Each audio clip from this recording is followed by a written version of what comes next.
Kelsey, and today's video is going to be about my mom favorites as we became foster parents. We have now been fostering for 6 months, and through those 6 months there's been some things that have been my favorite, especially with our specific placement. Our placement, they are toddler age, so it's not going to be like babies, but this is what's worked for us. I just kind of have some products kind of all laying around me. Their favorite little thing to use for snacks, and I like letting them use this, is a little, I'm not sure who this is by, but it's a little snack bowl, and it just has where they can press like just a couple of their fingers and get in there and get a snack. It causes such a less arguments because each of them get their own cup, and because it doesn't cause as big of messes. It still causes messes, but not as big of messes if they just had a bowl open. So I like giving them this like at church, and they like them. So I got those. And then our favorite cups that we've found is the Nuke Gerber cups. I have tried so many different sippy cups, and they find ways to make all of them spill. And like their car seats get destroyed, like if they have them like in their bed. Most of the time they just have them in their bed, like if they're just playing and stuff, and they'll have them in their bed. Their bed winds up soaking wet because they've squished whatever the thing was, or they've shook it out, or whatever. This one, it does leak a little bitty bit sometimes. Like if it's already sucked up into the little section, and then like if they put it, it'll like spill a little bit on the floor, but nothing compared to the other ones. And these are way easier to clean. The amount of dirty cups that I could not get clean, I just had to throw away, because you know how kids are. Like sometimes they'll throw a cup behind the couch, or throw it in the back of the car, and then you find it a couple days later and it's disgusting and you can't get it clean. And even the ones that I cleaned all the time, I still could not always get some of the stuff out of it, and I just had to throw all of them away, and I went and bought a whole bunch of these. But these are my favorite cups, and I know that they need to start transitioning into like big people cups, but for now this is what's working. We've kind of started working a little bit on the transition, but for now this is doing good for us. To go along with the sippy cups is these cup straps. I don't know what it is, but the floor is where the cup always must go. No matter where we're at, restaurant, store, grocery shopping, in the car, the cup has to go on the floor. So, and that's the one reason also I don't really see how this transition to like big people cups is going to go, because it's hard enough keeping them, having the regular cups in the, their sippy cups and stuff. So anyway, but this strap is a lifesaver, like when you don't want to just cause a headache all the time. And it just straps around the cup like this. I will say that they can get it off if they really want to, but when this is on, most of the time they don't, because they like the concept that they can pick up their own cup. But that goes on, and this goes on to whatever it is you're trying to hook it onto, like the car seat, or the grocery shopping buggy, or the high chair, whatever it is you want to hook it onto. This is a lifesaver, and especially for long car trips, yes. So you don't have to pick up the cup 700 times. We are taking that with us when we go on vacation. Another thing that they are just starting to use, and I know that they're controversial and whatever. I worked at an amusement park. These are amazing because it gives them a little bit of freedom, and they like wearing them because they're like, oh, they're animals, and it just keeps them close to you. My part of working at the amusement park, my last 2 years was I was a manager, and I dealt with lost kids all the time. And if this is attached, you're not going to lose your kid unless they can unsnap it, which they aren't able to unsnap this. Sometimes, if I'm not watching, they can unsnap this. So, I mean, they're getting ready to grow out of this, and I'm just now starting to use them, but they're very smart. But this works great if they're really distracted by something. They aren't going to be messing with that. That's when they're bored. But this is great. I love taking them with us, and the main place they always want to take it is at Belk, because Belk doesn't have buggies for kids. Not quite sure why, but it's just easier to take these than take the entire stroller. So those are great. Something that they love to do, and that I've also heard is very good developmentally, like for foster kids and stuff, is bubbles. They could do bubbles for hours on end. As long as they're in the shade. They could do bubbles for hours on end.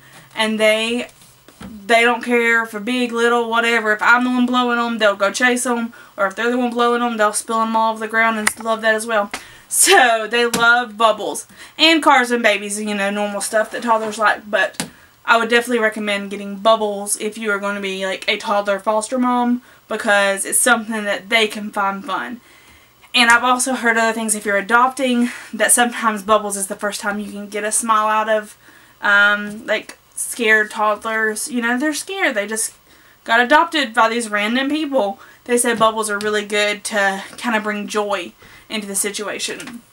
But their favorite book, and I got this book at an adoption conference that I went to, is On the Night You Were Born. And we have read this book so much. They've already started, like, wearing it out. But they love it. They love the dancing bears, and then they want to pick out the moon on every page. And I love the message of it because I want them to know that they are loved. And that's what this book definitely does. Like, the day they were born was a special, special day because they were born. And it's a really good book. If you have toddlers of any foster kids, biological, adoptive, whatever it is, this is a great book. My favorite products that I've found for them, for their shampoo and conditioner, we use the Shea Moisture, and I love the way it makes their hair smell. And I only wash their hair like once every week or 2 weeks. But I love the smell of this. And it does really good. It doesn't dry out their hair, and it leaves it really, really nice. So I love the Shea Moisture. But I'm thinking about maybe trying another one because I really like the Cantu other products. So I don't know. I may still get the Shea Moisture. I'm not sure. We're getting ready to have to buy some more conditioner and trying to decide whether to switch over to Cantu or to stay with Shea Moisture. But my favorite, if I'm just leaving their hair out, natural, and maybe just pinning like a little bow in it or whatever I'm doing, I love this Shea Moisture curling cream. It does great with both of their hair. It doesn't cause buildup, and it just makes it look really, really nice. I really like how their hair looks with this, so I use that a lot. And then the next section, because I'm almost done, because I just have a couple favorites. But the next section I want to talk about is, like, my organization for foster care.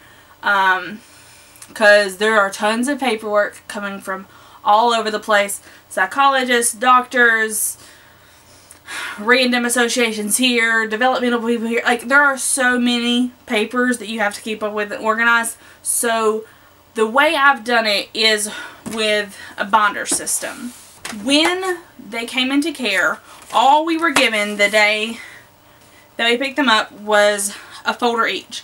And in here, it just has, like, our permission to take care of them, a little bit about their case and things like that. Like, it's very, very thin.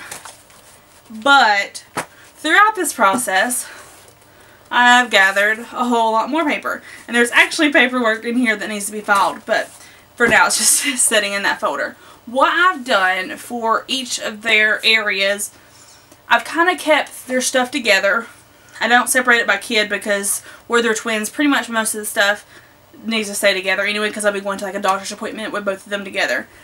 I've organized it with the like clear sheets, and I'm not going to be able to show you a lot of it because it has private information on like pages, but I've just used like the clear sheets for binders.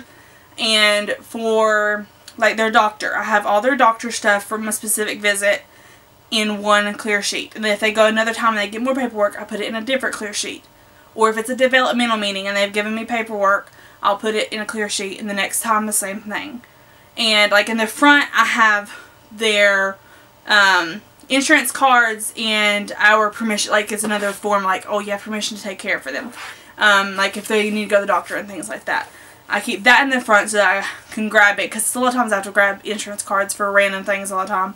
But that's how I've organized it. And every time I get new paperwork, like the new paperwork I have right now that I need to file, I just put a new clear sheet in there and kind of find the section that I have that's for whatever it is, if it's developmental or doctor or dentist or whatever it is, and organize it that way. So if I do get a question from a caseworker or anything, then I just say, okay, I'm going to go to this section and see if I can find it. Now, am I able always to find who this random person that called me 2 months ago that talked to me for 30 seconds is? No, not necessarily.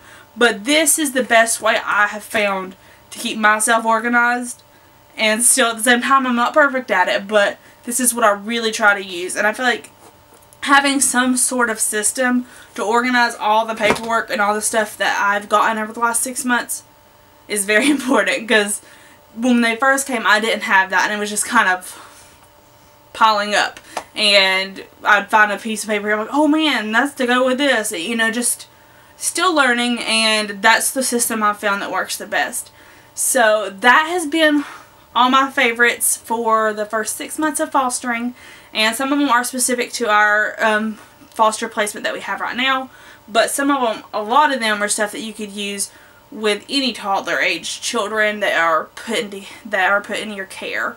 All my stuff is not perfect. Some of it is kind of random stuff like the bubbles. I have heard the bubbles are really good, but random things that the kids really enjoy or that I really like. But those are my favorites. If you enjoyed this video, give it a thumbs up. If you have any other advice, like products that are really good for foster placements, then comment them down below, because I would love for, if someone clicked on this video, to be able to see those and be like, oh, I've never thought about using one of those. So if you enjoyed this video, give it a thumbs up, and I'll see y'all in my next one. Bye.